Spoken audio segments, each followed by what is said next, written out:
Assalamualaikum everyone. Today we discuss the solution of assignment 2 of MTS 622. It have only one question and that got 5 marks. So here we consider the conservative force field, that is F is equal to minus 3 R7 into R vector. और हमें इसका potential energy निकालनी है. Force field हमें given है, potential energy हमें निकालनी है, that is the value of v. तो एफ हमें गिवन थी -3R7 इंटू आर वैक्टर. तो आर हम, क्योंकि हमें आर की वैल्यू नहीं दी हुई, तो आर की जो अगर हम कंसिडर करें वैल्यू, तो वो हमारे पास है x in the direction of i plus y in the direction of j plus z in the direction of k. तो ये आर की वैल्यू, आर वैक्टर की वैल्यू हमने ले ली. अब हमें, क्योंकि यहाँ पे आर वैक्टर के साथ साथ आर की वैल्यू भी चाहिए, तो आर की वैल्यू आप कैसे लेंगे, मैग्नीट्यूड ऑफ आर कैसे लेते हैं कि i, j और k के कंपोनेंट्स, जो भी कंपोनेंट्स होते हैं, कोफिशिएंट्स होते हैं, उनका स्क्वायर लेते हैं और उनका ऐड करके स्क्वायर रूट लेते होते हैं. तो वो उस तरीके से हम आर का लेंगे, क्योंकि हम जनरल सारा काम कर रहे हैं. तो generally x square plus y square plus z square का स्क्वायर रूट आ जाएगा, और रूट को हम 1/2 लिख सकते हैं, because we want to calculate the value for R7. तो यहीं पे हम दोनों साइडों पे R7 पावर ले लेंगे. ठीक है जी. जब R7 पावर दोनों साइडों पे ली, तो R7 की वैल्यू आ गई x square plus y square plus z square whole power 7/2. अब कंजर्वेटिव फील्ड के लिए हमारे पास जो फार्मूला होता है वो माइनस डेल वी होता है. तो अगर हम इस इक्वेशन 4 को और इक्वेशन 1 को कंपेयर करें, तो हमारे पास क्या हो जाएगा, क्योंकि दोनों की लेफ्ट साइड्स जो है वो एफ है, तो कंपेयरिंग से क्या होगा कि दोनों की राइट साइड्स जो है वो आपस में बराबर आ जाएंगे. तो माइनस डेल वी की वैल्यू आ जाएगी -3R7 into r vector. Equation 1 और इक्वेशन 4 को हमने कंपेयर किया. 4 ये है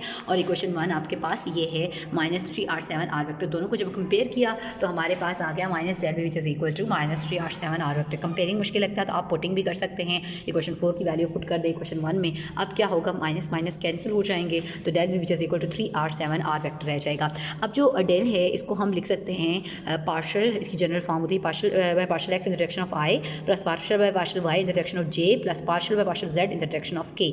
अब ये वी पे आप अगले स्टेप में अप्लाई कर देंगे, तो वी हर एक के साथ जाके मल्टीप्लाई हो जाएगा. अगर हम राइट साइड की बात करें तो 3 एज इट इज़. R7 है तो R7 की हमने वैल्यू निकाली हुई थी. इक्वेशन नंबर 3 में x square plus y square plus z square whole power 7/2. तो वो सब्सिट्यूट कर देंगे हम.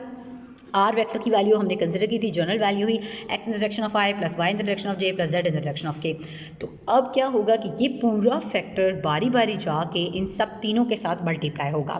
तो ये पूरा factor x in the direction of i से मल्टीप्लाई हुआ, y in the direction of j से मल्टीप्लाई हुआ और z in the direction of k से मल्टीप्लाई हुआ. तो अब इसके बाद हम कंपेयर कर लेते हैं coefficients of I, J and के, क्योंकि दोनों साइड्स पर अगर आप देखें, दोनों साइडों पर आई, जे और के कोफिशिएंट्स हैं, तो उनको हम कंपेयर कर लेते हैं. तो कंपेयरिंग करेंगे तो आई जे के हट जाएंगे, आई वाला आई से कंपेयर होगा, partial v by partial x है इधर आई का, और इधर है 3x के plus y square plus z square whole power 7/2 into x. इसी तरीके से जे का कोफिशिएंट यहाँ पे partial v by partial y है, और इधर है 3x square plus y square plus z square whole power 7/2 into y, वो लिख लेंगे.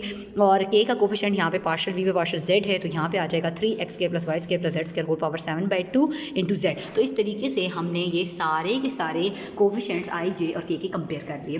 अब इनमें से कोई भी एक कंसिडर कर लें, क्योंकि हमें वी की वैल्यू चाहिए पोटेंशियल एनर्जी की ना, तो वी की वैल्यू जब चाहिए हमें, तो हम इनमें से तीनों में से कोई भी एक कंसिडर करके उसको इंटीग्रेट करके वैल्यू निकाल सकते हैं. Answer will be same. तो मैं फर्स्ट ही कंसिडर कर रही हूँ पार्शियल वी पार्शियल एक्स की value, that is 3 into x square plus y square plus z square power 7/2 into x. तो इसको इंटीग्रेट करना है.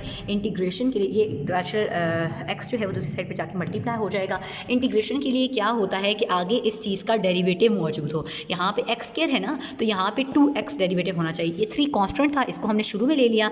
अब x के साथ 2x होना चाहिए, तो हमने 2 से मल्टीप्लाई भी कर लिया, 2 से डिवाइड भी कर लिया. तो अब क्या होगा इंटीग्रेशन में कि पावर में 1 ऐड भी हो जाएगा और नीचे भी power with adding addition of 1 आ जाएगी, 7/2 प्लस 1. ठीक है, ये हमारे पास फार्मूला होता है ना, integration of x n which is equal x n d x which is equal to x power n plus 1 divided by n plus 1. ठीक है, तो इस फार्मूले से हमने इसकी इंटीग्रेशन जो है वो कैलकुलेट कर ली. अब इसका जाहिर सी बात है, एक फ्रैक्शन है और एक 1 है विदाउट फ्रैक्शन. तो फ्रैक्शन को ऐड करने के लिए हमेशा हम एलसीएम लेते हैं. तो एलसीएम लिया 2 प्लस 7 जो है वो 9 आ जाएगा, तो 9/2 आ गया. अब ये देखें डिवाइड के नीचे अगेन डिवाइड जो थी 2, तो वो ऊपर जाके 2 मल्टीप्लाई हो जाएगा और 9 डिनोमीटर में ही रहेगा. Both 2s are cancel with each other, 3 1s are 3, 3 3s are 9 आ जाएगा.